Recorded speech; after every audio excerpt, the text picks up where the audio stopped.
49ers NFL reporter for the San Jose Mercury News, Cam Inman, joins us now. Cam, thanks for joining us. Any update on Brock Purdy's injury?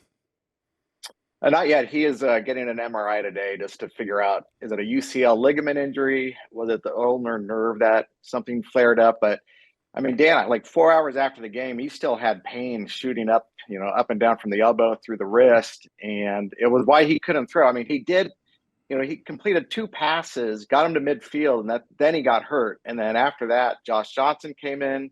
The offense wasn't run smoothly. He gets concussed 2 minutes after halftime. And then they had to put Brock back in there, but the forward pass was gone from the playbook. And the Eagles just stacked the box, and there was nothing that the Niners could do offensively. It really became just a dud of a game, right? I mean, there wasn't much going on. It almost felt like the Niners were surprised at just how good the Eagles were up front. And that's not fair to the coaching staff, but just watching it, I don't know how you simulate Hassan Reddick unless, Right. you're using Bosa in practice, but I was surprised that the heat they put on Brock Purdy early. Well, they had just played the Cowboys and Micah Parsons, and so they kind of saw an athletic pass rusher. Yeah. But when you match Hassan Reddick up with a backup tight end, and that's the guy that he blew right past to get to Purdy, it looks like a pretty bad play call, but the play call was Brock's got to take a 7-step drop, give Brandon Ayuk time to get open, and he was getting open. But, I mean, you go back and look, and it was about 3 or 4 seconds. And in the NFL, that's an eternity. And it gives any speed pass rusher a long time to get back there. So the Eagles' defensive front, though, like you said, I mean, all across the board, pressure. The Niners knew that was coming. I mean, they built their team on the same idea. It's just they couldn't get to Jalen Hurts. And the Eagles didn't have to pass it. Once Purdy was out of the game, it was just, all right, let's just run the clock down and get out of here. How would you sum up this year for the Niners? Oh, my gosh. I mean, could you think of a crazier year with the quarterbacks? And this is a franchise built on just like that quarterback saga year after year. But when Trey Lance goes down in the home opener, Jimmy Garoppolo, who was in camp thrown on a side field because he was in exile waiting to get traded, he comes back, revives his 49er career. The stock shoots back up for Jimmy. And then he gets hurt. So you're down to Mr. Irrelevant, who just plays lights out. He had this charmed life, and just everything he did. Obviously, he protected the football up until yesterday, but Shanahan really kind of bought into him, and he trusted him at quarterback. So everything about the Niners, Dan, is always about the quarterbacks, no matter what. And no year was like this one. But the fact that they made it to the NFC Championship game with a rookie quarterback, the NFL sack leader was Nick Bosa. He didn't have any sacks in the playoffs. So obviously the defense could have done more, but really, I mean, if you had told me back in maybe the home opener and said, oh, this season might go off the rails because Lance is gone. And then once Jimmy Garoppolo went down, you're like, well, there's never been a Super Bowl reached by a rookie quarterback. So there's no way the Niners are going to go deep. They made it to this far. Kudos to them. Great coaching job by Shanahan.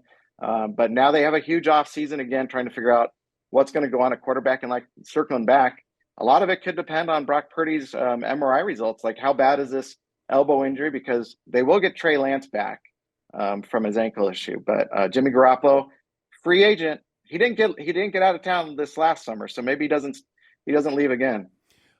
If they had gotten to the Super Bowl, would Garoppolo been healthy enough to start for the Niners if Brock Purdy couldn't play?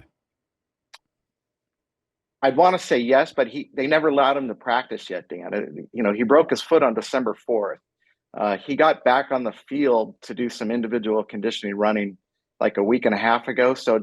But they never put him in a practice. So everybody said, well, the Niners should have had an emergency QB ready to go. Jimmy Garoppolo was QB3. He was inactive yesterday. So it's like, I guess if you give him 2 weeks, I would think that he would have made a game. Jimmy's a gamer. He probably would have wanted to do it, but it wasn't a great situation. It's a what if. There's a lot of what ifs out of yesterday. All right. What if Purdy has a serious injury? And do you open the door for Tom Brady or Aaron Rodgers? Yes, there it is. It's the question that's going to be asked every day. And I mean, it makes a lot more sense now, Dan, than it did maybe a year ago or even a couple years back when there was talk of Brady going to the Niners instead of the Bucs. But Jimmy Garoppolo was coming off the Super Bowl, and he was still relatively young, and he had a great year. This one, there's so much doubt about Purdy and then Lance. I think you got to reach out to Brady and see if he wants to come back to the Bay. I mean, do you remember when I mean, Brock Purdy's first start was against Tom Brady and he beat him. And then after that game, there was a reception line of Niners going up to shake Brady's hand and get him to sign autographs on the interception. It was a surreal scene of like all these fanboys came out of the Niners. They wanted Tom Brady. So do you think he'd be welcome? Absolutely. Do I think Aaron Rodgers would be welcome? I do not. I mean, they loved beating him in the playoffs year after year. And Aaron it's a different situation with Aaron. He has to get traded from the Packers. They looked into doing that a year or two ago. It was a no-go. That's why I think Brady's probably a better option. But is he the best option? Or do you keep Jimmy Garoppolo? Do you keep Lance? There's so much quarterback questions coming, and it's a typical 49er offseason. But do the Niners know what they have in Trey Lance? No, I mean, I don't think anybody does. I mean, they have a better idea. They know how much he knows the playbook. But I think they know a lot more about Brock Purdy now, don't you? I mean, Brock won 8 games. Shanahan trusted him in his offense, and he opened it up a little bit more, and it just seemed to fit. And Brock was very well aware that he was surrounded by a great supporting cast. But at the same time, yesterday revealed that it really does take a quarterback to win in the NFL, or somebody that can throw a forward pass. More than 10 yards. Yeah. Cam, thank you. We appreciate you getting up and sharing your insights with us.